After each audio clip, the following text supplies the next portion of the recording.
Let's kick off with football. After months of inactivity, the Reggae Boyz returned to action but had a difficult time against home team Saudi Arabia as they went down 3-0 in the first of two international friendlies at the Prince Faisal bin Fahd Stadium in Riyadh.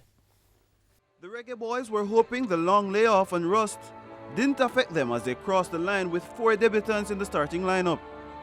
Gregory Lee, Joshua Anglin, Daniel Johnson and Norman Campbell were all handed their first caps. But things fell apart early for the Reggae Boyz, who conceded a 9th-minute penalty. Kemar Lawrence's early attempt to block a free kick only resulted in Saudi Arabia advancing the ball closer to goal. Salim Al-Dawsari took responsibility from the spot, but he was denied by Dwayne Miller.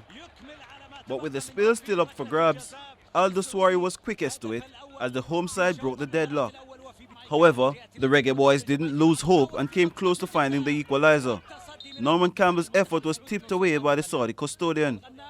With half-time fast approaching, Lawrence was again caught on the wrong side as the Saudis made use of the slip-up to hit the Reggae Boyz where it hurts. Saleh Al-Shiri making it 2-0 as the wind was knocked completely out of the Reggae Boyz' sails. On the resumption of the second half, Saudi Arabia reminded the Jamaicans that they were not finished as they came close to finding a third goal. The Jamaicans had the ball in the net through substitute Leon Bailey in the 61st minute, but it was ruled out for offside. Kevin Lambert had his pocket picked in the 77th minute, and the Jamaicans couldn't recover as Firas Alberakan and company rang rings around the defense to kill off the contest. 3-0 it ended, but Miller is hoping for better returns in Game 2. Our preparation for this game wasn't the best, you know. We haven't got the chance to really get familiarized with a lot of some of the new players. As I see, some of the combination wasn't coming off. So, you know, but it's a work in progress, you know. We have a couple of days for the second game, and hopefully we can give a better showing of ourselves. Despite the defeat, Miller says the bigger picture lies ahead.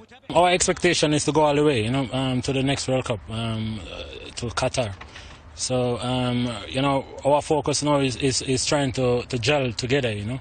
I think that's one of the biggest issue. We just need to come together because the talent is there, you know. So once we get everything organized together, then, you know, you will see a different team.